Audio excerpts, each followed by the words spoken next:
শিল্প, সংস্কৃতি, ঐতিহ্য সব মিলিয়ে আমার সোনার বাংলা, আমি তোমায় ভালোবাসি। শিল্প সংস্কৃতির মাঝে বেঁচে আছে অনেক কিছু, কখনো হস্তশিল্প, কখনো মৃৎশিল্প, কখনো বা চিত্রশিল্প। এমন এক চিত্রশিল্প, যে চিত্রশিল্প সবসময় প্রতিবাদের শুধু ভাষাকেই বহন করে না, বহন করে একটি দেশের শিল্প ও সংস্কৃতি। এমনই একটি চিত্রশিল্পীর প্রতিবেদন নিয়ে আসছে নগদের তালাশে আমাদের প্রতিনিধি রাকিবুল ইসলাম। দর্শক, আমরা এই মুহূর্তে এসেছি ধুনট উপজেলায়। আমাদের এক বড় ভাই চিত্রশিল্পী, সে এখানে বিভিন্ন প্রাচীন কালের কিছু দৃশ্য আমাদের মাঝে মানে তুলে ধরার জন্য সে চেষ্টা করছে এবং সে আর্টিস্ট করছেন এবং তার আর্টিস্ট গুলো খুব সুন্দর হয়েছে। হয়তো আপনার আর্টিস্টের সম্পর্কে আমাদের একটু জানান। এটা হচ্ছে একটা দই শিল্প, যেটা হচ্ছে বগুড়ার জন্য অনেক বিখ্যাত একটা দই শিল্প। যে এই শিল্পটাকে আমরা সবসময় ধরে রাখতে চাই এবং আমাদের যেহেতু বগুড়া দইয়ের সর্বোচ্চ নাম করা দই হচ্ছে বগুড়া বাংলাদেশের মধ্যে, সেটারই একটা চিত্র হচ্ছে এখানে। চিত্রটা এখনো ইনফিনিট আছে। ও আচ্ছা, তাহলে আপনার এই যে ধরনের যে আর্টিস্টের যে কাজটা যে করেন, তাহলে আপনার এটাকে মানে কত বছর হলে আপনি এই কাজটা করেন বা এই কাজটা করতে আপনার কেমন ভালো লাগে? আমি আমি এটার উপরেই লেখাপড়া করছি, যে আর্ট কলেজ থেকে লেখাপড়া করছি এবং জেনারেলে ধরুন ডিগ্রি কলেজ থেকে ডিগ্রি করছি। যে এটা আমি অনেক ছোটবেলা থেকেই এটা আমার হ্যাবিট ছিল। এই কাজটা আমি ক্লাস 2-3 যখন করি তখন থেকে বয়সটা এখন আঁকা আঁকি প্র্যাকটিস করি। হ্যাঁ, এখন আমার বয়স চলছে 48 বছর। আপনার বয়সে যে আপনি কাজ করছেন এভাবে, আপনি মানে কাজটা কেমন, আপনার কি ভালো? অবশ্যই ভালো লাগে। এই কাজটাকে স্বাধীন স্বাধীন কাজ তো আর নাই পৃথিবীতে। সৃষ্টির উপরে কোনো কাজ নাই। সর্বোচ্চ শৌখিনতা হচ্ছে সৃষ্টির মাধ্যম। নতুন নতুন সৃষ্টি হচ্ছে আনন্দ দেয় মানুষকে। হ্যাঁ, ঠিক আমাদের নতুন নতুন সৃষ্টি আমাদের তো আনন্দ দেয়। আপনার এই কাজের উপরে কি আপনি পাশাপাশি অন্য কিছু করেন নাকি আপনার এই আর্টিস্টের কাজ?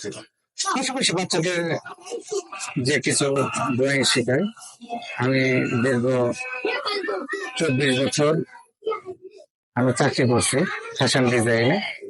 এটা হচ্ছে ব্রাদার উইলিয়াম ক্রিস্টেনসেন, তার একটা সংস্থা, এবং তার সংস্থায় আমি বহু বছর থাকছি এবং মূলত তার পৃষ্ঠপোষকতায় আমি আজ শিল্পী হয়েছি এবং আমি শিখতে পারছি, আমি এই সাবজেক্টে লেখাপড়া করতে পারছি এবং তারই সংস্থায় আমি চাকরি করতে দীর্ঘদিন। কিন্তু আমার মা মারা যাওয়ার ফলে যে আমি অনেক দূরে চাকরি করাটা আমার জন্য একটু সমস্যা ছিল দেখে হচ্ছে আমি এখন বাড়িতে আসছি। যে এখন আউটডোরে বিভিন্ন জায়গায় আমি কাজ করি, যে যে কোনো ধরনের কাজ, যেমন ভাস্কর্য, তারপরে পেন্টিং, হ্যাঁ, যে কোনো নান্দনিক কাজ আছে, মোবাইলের কাজ আছে, এগুলো আমি করে থাকি। সরিষার তেল যেভাবে উৎপাদন করতো এটাকে বলা হয় হচ্ছে ঘানি। এটা হচ্ছে আগের দিনে মানুষ এইভাবে ঘানি ঘুরতো এবং এইভাবে তেল বের হতো। আর যাদের গরু ছিল না তারা মানুষ দ্বারা এটাকে পরিচালনা করতো, আর যাদের গরু থাকতো তারা গরু দিয়ে যে এই ঘানিকে পরিচালনা করতো। এটা শুধুই ঘানি না, এটা একটা স্যাম্পল হিসেবে দেখানো হয়েছে, এটা একটা জীবনেরও ঘানি। তো এটা হচ্ছে একটা ঘানির ছবি। আমাদের ধরনের খ্রিস্টান কালচারের উপরে যে ছবিগুলো আছে আমি একের পর এক সেই ছবিগুলো আমি আঁকবো এবং একটা ছবি ইতিমধ্যে আমি আঁকছি। এটা হচ্ছে আমাদের একটা ঘানির ছবি। এরপরে আমরা দেখবো হচ্ছে একটা বন্দর নগরী ছিল, যেখানে নৌকা আসতো, নৌকাতে মালামাল আসতো, মানুষ সেই নৌকায় করে সেই মালামাল গুলো নামাতো এবং বেচা কেনা করতো এবং বাড়ি ফিরে যেত। যে তখন রাস্তাঘাট ছিল না, ঠিক সেই সময়ে এই একটা কাল্পনিক একটা চিত্র।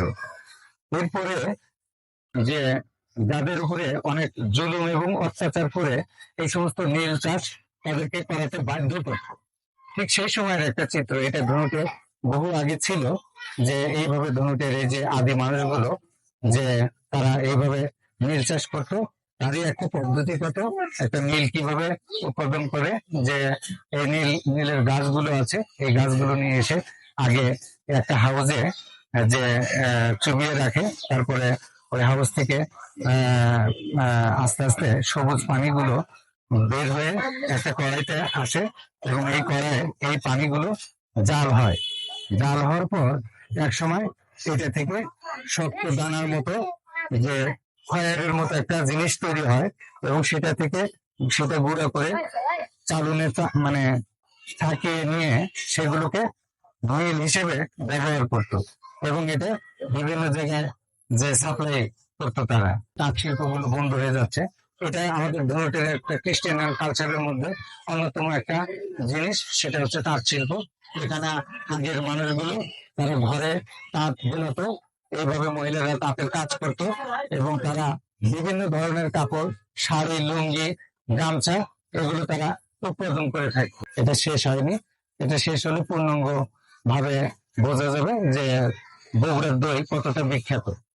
আচ্ছা ঠিক আছে ভাইয়া, ধন্যবাদ, আপনাকে ধন্যবাদ। ঠিক আছে।